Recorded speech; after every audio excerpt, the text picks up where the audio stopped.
दामाद जी, जब आपकी औकात नहीं थी बच्चे पालने की, खर्चे उठाने की, तो बच्चा पैदा क्यों किया? क्यों की मेरी बेटी की ऐसी हालत?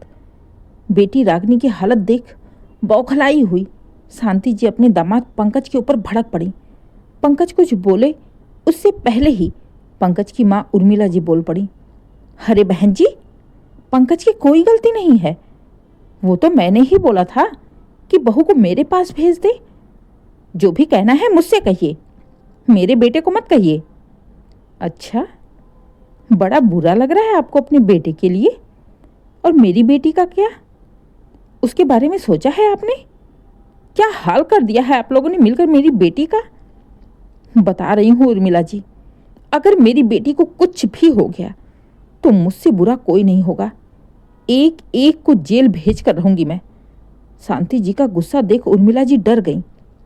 अरे बहन जी, आप इतना क्यों सोच रही हैं? कुछ भी नहीं होगा आपकी बेटी को। आपकी बेटी हमारी बहू भी तो है। क्या बहू है? कौन सा बहू वाला काम किया आपने उसके साथ? 22 साल से वो मेरे घर में थी, कभी उसकी ऐसी हालत नहीं हुई। 1 साल के अंदर में ही आपने उसे मौत के मुंह में ढकेल दिया। अरे आपका क्या जाएगा? अगर मेरी बेटी को कुछ हो गया, 2 महीना 4 महीना रोग आकर आप तो अपने बेटे की दूसरी शादी कर दोगी, दूसरी बहू लाओगी। लेकिन मैं अपनी बेटी को कहाँ से पाऊंगी? बेटी तो मैं अपना खोऊंगी ना, जिंदगी भर तो मैं रोऊंगी ना। आपको क्या करना है? और किससे पूछ कर आपने इस झोले छाप डॉक्टर से मेरी बेटी का ऑपरेशन कराया है? इतना सुनते ही उर्मिला जी भड़क गईं। अरे बहन जी, कुछ भी मत बोलिए, ये मेरे रिश्तेदार हैं। अच्छा, होंगे आपके रिश्तेदार, लेकिन है तो झोला छाप डॉक्टर ही ना। क्या डिग्री है इनके पास? कहाँ से सीखा है ऑपरेशन करना? कुछ पैसों के चक्कर में मेरी बेटी की जिंदगी के साथ खेल गई आप लोग। निकालो मेरी बेटी को यहाँ से और उसे किसी अच्छे प्राइवेट अस्पताल में लेकर चलो, वरना मैं पुलिस लेकर आती हूँ। तुम्हारे रिश्तेदार झोला छाप डॉक्टर की और तुम्हारे पूरे परिवार की खटिया खड़ी कर दूंगी। मैं बिल्कुल बर्दाश्त नहीं कर सकती अपनी जवान बेटी को ऐसे मौत के मुंह में जाते हुए देख। आज तो शांति जी अपने नाम की बिल्कुल उलट थी, ज्वालामुखी बनी हुई थी। बेटी की हालत देखकर एकदम से पागल हो गई थी। असल में शांति जी की बेटी रागिनी की शादी को अभी मुश्किल से 13-14 महीने ही हुए हैं। शादी के बाद पंकज रागिनी को लेकर मुंबई चला गया। 2-3 महीने बाद ही रागिनी प्रेग्नेंट हो गई। मुंबई में पंकज ने रागिनी का अच्छा इलाज कराया, सब कुछ सही था।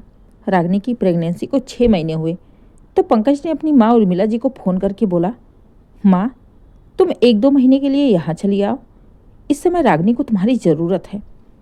पंकज की बात सुनते ही उर्मिला जी बोली, अरे बेटा, मैं तो ये सोच रही कि बहू को यहीं बुला लूँ। अब क्या है ना, वहाँ मुझे कुछ समझ में तो आएगा नहीं, और ऊपर से इतना महंगा शहर है, छोटे से छोटे बीमारी में हजारों के खर्चे हो जाते हैं। अब नॉर्मल डिलीवरी कराने लगोगे तो यहाँ जो काम 5,000 में हो जाएगा, वही काम वहाँ पर 50,000 में लगेंगे। और भगवान ना करे अगर ऑपरेशन की नौबत आ गई, तब तो लाखों के खर्च लगेंगे आराम से। तो बेहतर है कि तुम बहू को यहीं भेज दो। यहाँ पर मैं हूँ, हमारा देखा सुना जगह है, डॉक्टर है, अगल बगल की औरतें हैं जो जानकार हैं। कोई दिक्कत कोई परेशानी हुई तो देख लेंगी, समझ लेंगी, वहाँ मैं किससे पूछूंगी। माँ की बात सुन पंकज ने कहा, माँ औरतों के चक्कर में नहीं पड़ना है, जो भी होगा डॉक्टर बताएंगे, जैसा वो कहेंगे वैसा ही होगा। डॉक्टर की जानकारी और औरतों की जानकारी अलग होती है।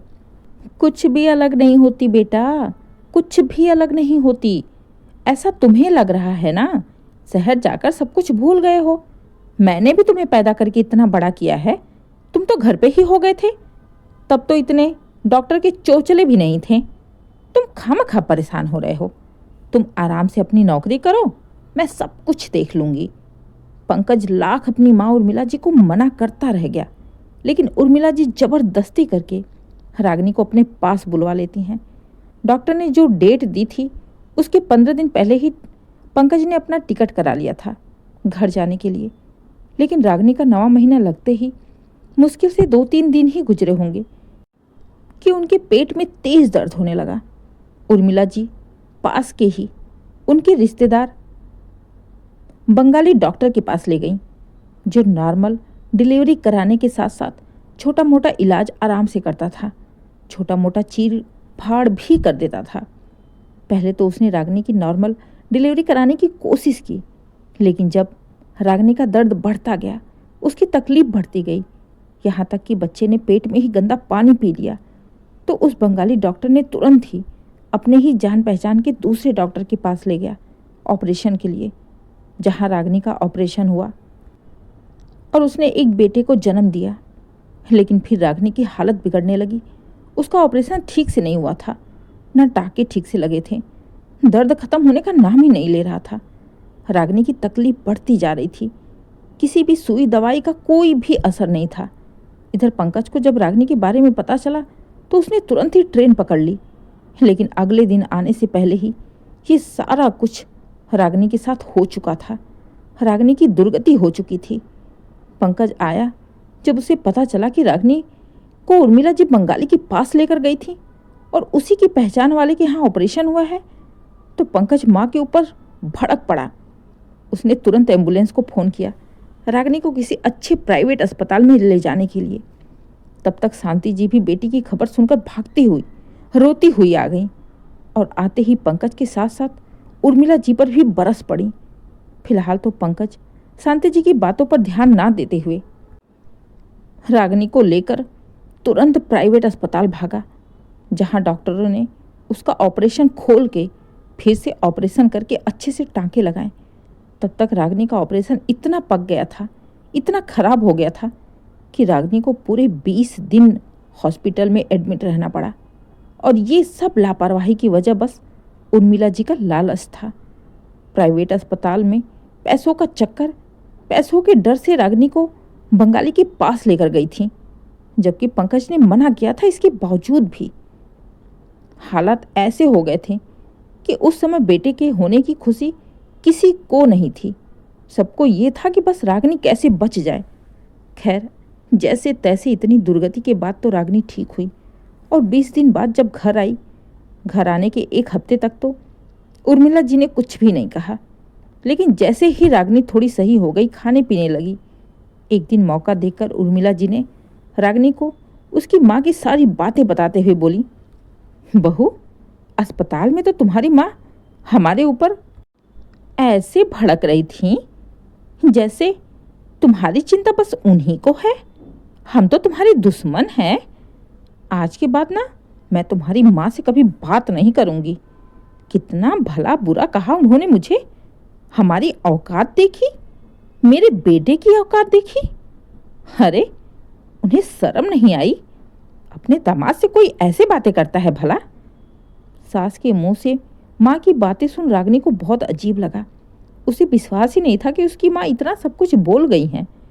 अभी रागिनी अपने सोच में ही डूबी थी कि तभी पीछे से पंकज की आवाज़ आई, तो कैसी बातें करती माँ? कैसी बातें करनी चाहिए थी उन्हें आपसे? जिसकी जवान बेटी ऐसे मौत के मुंह में पड़ी हो, उस माँ के ऊपर क्या बीतेगी समझ सकती हो आप?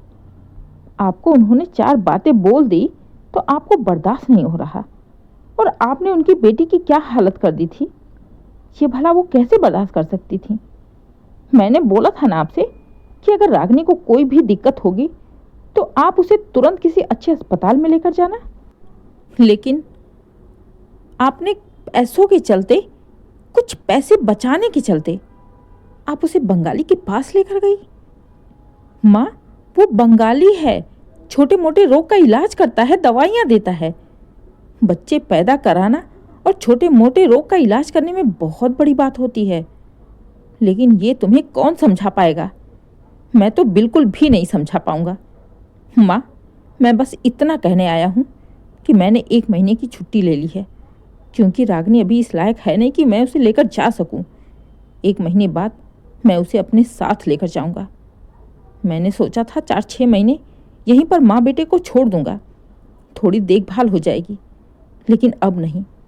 तुम अपने पैसे बचाने के चक्कर में, अपनी कंजूसी के चक्कर में कल को उनकी तबीयत भी खराब हुई तो तुम उल्टा सीधा इलाज कराने लगोगी। अब मैं अपनी बीवी और बच्चे के साथ और लापरवाही बर्दाश्त नहीं कर सकता। आज तुम्हारी एक छोटी सी लापरवाही की वजह से, छोटे से लालच की वजह से मेरी घर गृहस्थी, मेरा संसार, सब कुछ बर्बाद होते होते बचा है। अब तक तो बहू की माँ ने ही खरी खोटी सुनाई थी, और अब बेटे ने भी सुना दी। चारों ओर से बातें सुनने के बाद बेचारी उर्मिला जी एकदम से शांत हो गईं। अपनी गलती का एहसास तो उन्हें भी हो चुका था, लेकिन वही बात है ना कि अपने मुंह से आखिर कहें तो कहें क्या। अब अपनी गलती सुधारने के लिए उन्होंने रागिनी की और उसके बेटे की खूब अच्छे से देखभाल की। 1 महीने बाद ही माँ बेटे बिल्कुल स्वस्थ थे तो पंकज उन्हें लेकर अपने साथ मुंबई वापस चला गया। अब जाकर उर्मिला जी की जान में जान आई। ऐसा लगा जैसे बहुत बड़ा ग्रह नक्षत्र टल गया हो।